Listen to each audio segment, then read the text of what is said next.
ਅੱਛਾ ਜੀ, ਬਜਟ 2024 ਆਇਆ ਆ ਜੀ। ਅਤੇ ਜਿਹੜੇ ਇੰਟਰਸਟ ਰੱਖਦੇ ਆ ਉਹਨਾਂ ਨੂੰ ਸਾਰਾ ਦੱਸੂਗਾ। ਅਤੇ ਲਗਭਗ ਲੰਬੀ ਵੀਡੀਓ ਜਿਹੜੀ ਆ ਬਣੇਗੀ, ਅਤੇ ਇਹਦੇ 'ਚ ਮਹਿਲਾਵਾਂ ਦੇ ਨਾਲ ਕੁਛ ਜ਼ਰੂਰੀ ਘੋਸ਼ਣਾਵਾਂ ਜਿਹੜੀਆਂ ਹੋਈਆਂ ਆ ਉਹ ਵੀ ਮੈਂ ਤੁਹਾਨੂੰ ਜਿਹੜੀਆਂ ਉਹ ਦੱਸੂਗਾ। ਸੋ ਜੀ, ਸਭ ਤੋਂ ਪਹਿਲਾਂ ਗੱਲ ਕਰਦੇ ਹਾਂ ਟੈਕਸ ਦੇ ਵਿੱਚ ਕੋਈ ਬਦਲਾਵ ਨਹੀਂ, ਅਤੇ 1 ਕਰੋੜ ਪਰਿਵਾਰਾਂ ਨੂੰ 300 ਯੂਨਿਟ ਤੱਕ ਫ੍ਰੀ ਬਿਜਲੀ। ਆਯੁਸ਼ਮਾਨ ਦਾ ਦਾਇਰਾ ਜਿਹੜਾ ਉਹ ਵਧਾਇਆ ਗਿਆ ਹੈ। ਸੋ ਜੀ, ਮੋਦੀ ਸਰਕਾਰ ਦਾ ਦੂਸਰਾ ਅੰਤਰਿਮ ਬਜਟ ਆ, ਅਤੇ ਇਸ ਵਾਰ ਵਿੱਤ ਮੰਤਰੀ ਨਿਰਮਲਾ ਸੀਤਾਰਮਨ ਦਾ ਬਜਟ ਭਾਸ਼ਣ ਥੋੜ੍ਹਾ ਘੱਟ ਸਮੇਂ ਦਾ ਰਿਹਾ, 58 ਮਿੰਟ ਲਗਭਗ, ਲੇਕਿਨ ਕਈ ਛੋਟੇ ਵੱਡੇ ਐਲਾਨ ਇਹਦੇ ਵਿੱਚ ਕੀਤੇ ਗਏ ਆ। ਸਭ ਤੋਂ ਪਹਿਲਾਂ ਗੱਲ ਕਰਦੇ ਹਾਂ ਜੀ, ਟੈਕਸ ਦੇ ਵਿੱਚ ਕੋਈ ਬਦਲਾਵ ਨਹੀਂ, ਅਤੇ ਪਹਿਲੇ ਦੀ ਤਰ੍ਹਾਂ 2.5 ਲੱਖ ਰੁਪਏ ਤੱਕ ਦੀ ਇਨਕਮ ਹੀ ਟੈਕਸ ਫ੍ਰੀ। ਸਰਕਾਰ ਨੇ ਆਮ ਆਦਮੀ ਨੂੰ ਇਸ ਵਾਰੀ ਇਨਕਮ ਟੈਕਸ ਦੇ ਵਿੱਚ ਕੋਈ ਰਾਹਤ ਨਹੀਂ ਦਿੱਤੀ। ਪੁਰਾਣਾ ਟੈਕਸ ਰਜੀਮ ਚੁਣਨ ਦੇ ਉੱਪਰ ਹਾਲੇ ਵੀ ਤੁਹਾਡੀ 2.5 ਲੱਖ ਰੁਪਏ ਤੱਕ ਦੀ ਇਨਕਮ ਹੀ ਟੈਕਸ ਫ੍ਰੀ ਰਹੇਗੀ। ਹਾਲਾਂਕਿ ਇਨਕਮ ਟੈਕਸ ਐਕਟ ਦੇ ਸੈਕਸ਼ਨ 87A ਦੇ ਤਹਿਤ ਤੁਸੀਂ 5 ਲੱਖ ਤੱਕ ਦੀ ਇਨਕਮ ਦੇ ਉੱਪਰ ਟੈਕਸ ਬਚਾ ਸਕਦੇ ਆ। ਅੱਗੇ ਜੀ, ਪੈਂਡਿੰਗ ਡਾਇਰੈਕਟ ਟੈਕਸ ਦੇ ਮਾਮਲਿਆਂ ਦੇ ਵਿੱਚ ਟੈਕਸ ਮਾਫ। 1 ਕਰੋੜ ਕਰਦਾਤਾ ਜਿਹੜੇ ਆ ਉਹਨਾਂ ਨੂੰ ਫਾਇਦਾ ਹੋਏਗਾ। 1962 ਤੋਂ ਵਿੱਤ ਵਰਸ਼ 2009-10 ਤੱਕ ਦੇ ਪੈਂਡਿੰਗ ਡਾਇਰੈਕਟ ਟੈਕਸ ਦੇ ਮਾਮਲਿਆਂ ਦੇ ਵਿੱਚ ਟੈਕਸ ਮਾਫ ਕਰਤੇ ਗਏ ਆ। ਹਾਲਾਂਕਿ ਇਹ ਉਦੋਂ ਹੋਏਗਾ ਜਦੋਂ ਤੁਸੀਂ 25,000 ਰੁਪਏ ਤੱਕ ਦਾ ਟੈਕਸ ਜਿਹੜਾ ਤੁਹਾਡਾ ਉਹ ਬਣ ਰਿਹਾ ਹੋਏਗਾ।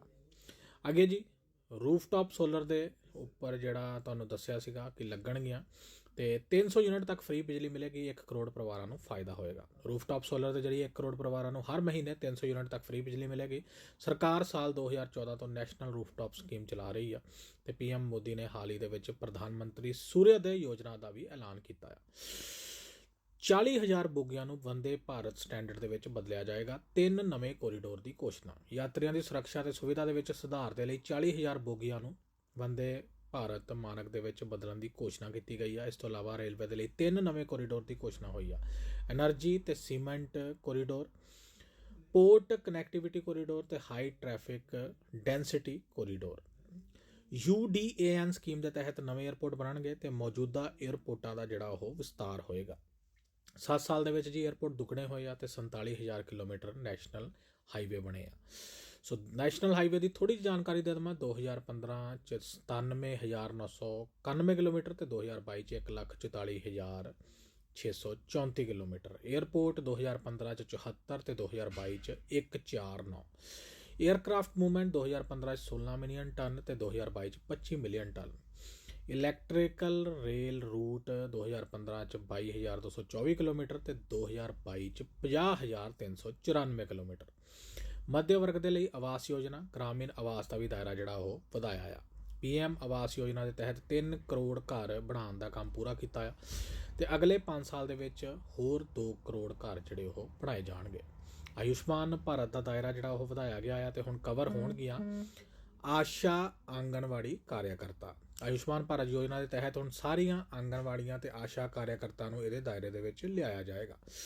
ਲੱਖਪਤੀ ਦੀਦੀ ਦਾ ਦਾਇਰਾ ਵਧਾਇਆ ਹੈ। 3 ਕਰੋੜ ਮਹਿਲਾਵਾਂ ਨੂੰ ਲੱਖਪਤੀ ਬਣਾਉਣ ਦਾ ਟਾਰਗੇਟ। ਬਜਟ ਦੇ ਵਿੱਚ ਲੱਖਪਤੀ ਦੀਦੀ ਯੋਜਨਾ ਦੇ ਤਹਿਤ 3 ਕਰੋੜ ਮਹਿਲਾਵਾਂ ਨੂੰ ਲੱਖਪਤੀ ਬਣਾਉਣ ਦਾ ਟਾਰਗੇਟ ਰੱਖਿਆ ਗਿਆ ਹੈ। ਪਹਿਲਾਂ ਇਹ ਟਾਰਗੇਟ 2 ਕਰੋੜ ਸੀ। ਇਸ ਯੋਜਨਾ ਦੇ ਤਹਿਤ ਹੁਣ ਤੱਕ 1 ਕਰੋੜ ਮਹਿਲਾ ਨੂੰ ਲੱਖਪਤੀ ਬਣਾਇਆ ਜਾ ਚੁੱਕਿਆ ਹੈ। ਯੋਜਨਾ ਦੇ ਤਹਿਤ ਮਹਿਲਾਵਾਂ ਨੂੰ ਜਿਹੜਾ ਕਈ ਤਰ੍ਹਾਂ ਦੀਆਂ ਇੰਡਸਟਰੀ, ਐਜੂਕੇਸ਼ਨ ਜਾਂ ਫਿਰ ਦੂਸਰੀਆਂ ਜ਼ਰੂਰਤਾਂ ਦੇ ਲਈ ਜਿਹੜਾ ਸਮਾਲ ਲੋਨ ਦਿੱਤਾ ਜਾਂਦਾ ਆ। ਸੋ ਕੀ ਚਾਹੀਦਾ ਤੁਹਾਨੂੰ ਇਹਦੇ ਲਈ? ਆਧਾਰ ਕਾਰਡ, ਪੈਨ ਕਾਰਡ, ਆਏ ਪ੍ਰਮਾਣ ਪੱਤਰ, ਨਿਵਾਸ ਪ੍ਰਮਾਣ ਪੱਤਰ, ਬੈਂਕ ਖਾਤੇ ਦਾ ਵਿਵਰਣ, registered mobile number, email ID ਤੇ ਪਾਸਪੋਰਟ ਸਾਈਜ਼ ਫੋਟੋ। ਯੂਵਿਨ ਪਲੇਟਫਾਰਮ ਦੇ ਜਰੀਏ ਟੀਕਾਕਰਨ 9 ਤੋਂ 14 ਸਾਲ ਦੀਆਂ ਜਿਹੜੀਆਂ ਬੱਚੀਆਂ ਆ ਉਹਨਾਂ ਨੂੰ ਫ੍ਰੀ ਟੀਕਾ। ਯੂਵਿਨ ਪਲੇਟਫਾਰਮ ਦੇ ਜਰੀਏ ਟੀਕਾਕਰਨ ਨੂੰ ਬੜਾਵਾ ਦਿੱਤਾ ਜਾਏਗਾ। ਇਹਦੇ 'ਚ ਸਰਵਾਈਕਲ ਕੈਂਸਰ ਰੋਕਣ ਦੇ ਲਈ 9 ਤੋਂ 14 ਸਾਲ ਦੀਆਂ ਬਾਲਿਕਾਵਾਂ ਨੂੰ ਜਿਹੜਾ ਫ੍ਰੀ ਟੀਕਾ ਲੱਗੇਗਾ। ਭਾਰਤ ਦੇ ਵਿੱਚ ਬ੍ਰੈਸਟ ਕੈਂਸਰ ਤੋਂ ਬਾਅਦ ਮਹਿਲਾਵਾਂ ਸਭ ਤੋਂ ਜ਼ਿਆਦਾ ਸਰਵਾਈਕਲ ਕੈਂਸਰ ਦੇ ਨਾਲ ਪੀੜਿਤ ਹੁੰਦੀਆਂ ਆ। ਇਨਫਰਾਸਟ੍ਰਕਚਰ ਬਜਟ 11.1% ਤੋਂ ਵਧਾ ਕੇ 11.11 ਲੱਖ ਕਰੋੜ ਰੁਪਏ ਕਰਤਾ ਗਿਆ ਆ। ਇਸ ਸਾਲ ਕੇਂਦਰ ਸਰਕਾਰ ਨੇ ਇਨਫਰਾਸਟ੍ਰਕਚਰ ਬਜਟ ਜਿਹੜਾ 11.1% ਤੋਂ ਵਧਾ ਕੇ 11.11 ਲੱਖ ਕਰੋੜ ਰੁਪਏ ਕਰਤਾ ਆ, ਜੋ GDP ਦਾ 3.4% ਆ। ਡਿਫੈਂਸ ਬਜਟ ਦੇ ਲਈ ਮਿਲੇ ਸਭ ਤੋਂ ਜ਼ਿਆਦਾ 6.2 ਲੱਖ ਕਰੋੜ, ਪਿਛਲੇ ਸਾਲ ਤੋਂ 3.4% ਵਧਾਇਆ।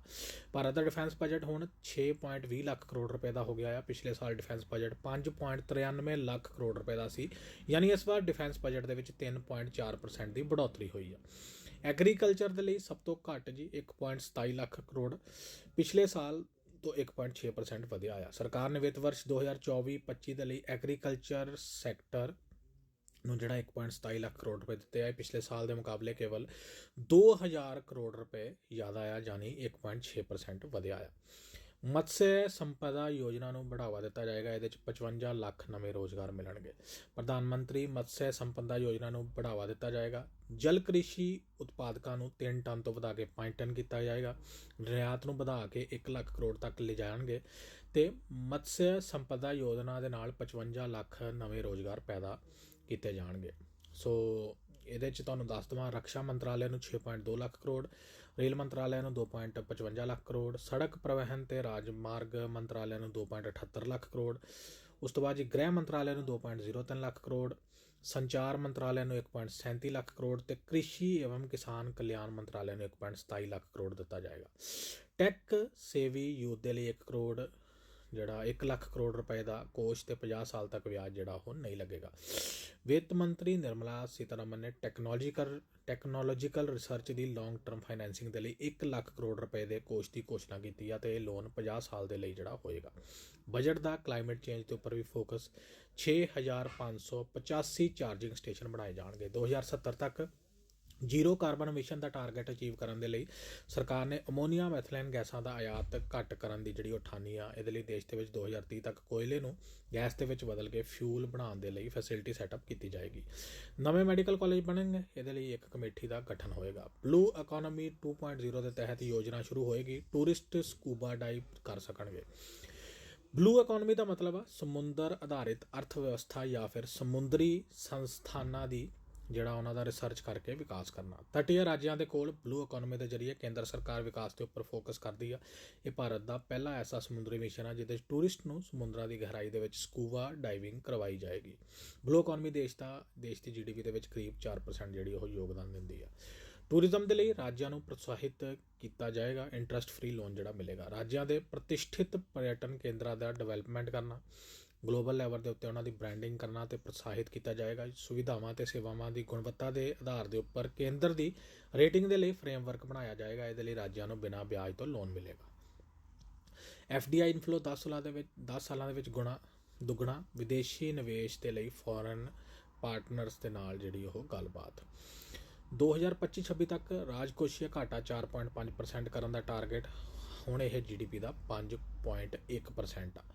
ਰਾਜਾਂ ਦੇ ਵਿੱਚ ਸੁਧਾਰ ਦੀ ਜ਼ਰੂਰਤ, ਇਹਦੇ ਲਈ 75,000 ਕਰੋੜ ਰੁਪਏ ਇੰਟਰਸਟ ਫ੍ਰੀ ਦਿੱਤੇ ਜਾਣਗੇ। ਵਿੱਤ ਮੰਤਰੀ ਨੇ ਕਿਹਾ ਕਿ ਵਿਕਸਿਤ ਭਾਰਤ ਦੇ ਵਿਜ਼ਨ ਨੂੰ ਸਾਕਾਰ ਕਰਨ ਦੇ ਲਈ ਰਾਜਾਂ ਦੇ ਵਿੱਚ ਕਈ ਵਿਕਾਸ ਸਕਸ਼ਮ ਸੁਧਾਰਾਂ ਦੀ ਆਵਸ਼ਕਤਾ ਆ। ਇਹਦੇ ਲਈ ਰਾਜ ਸਰਕਾਰਾਂ ਨੂੰ 50 ਸਾਲ ਦੇ ਲਈ 75,000 ਕਰੋੜ ਰੁਪਏ ਇੰਟਰਸਟ ਫ੍ਰੀ ਦਿੱਤੇ ਜਾਣਗੇ।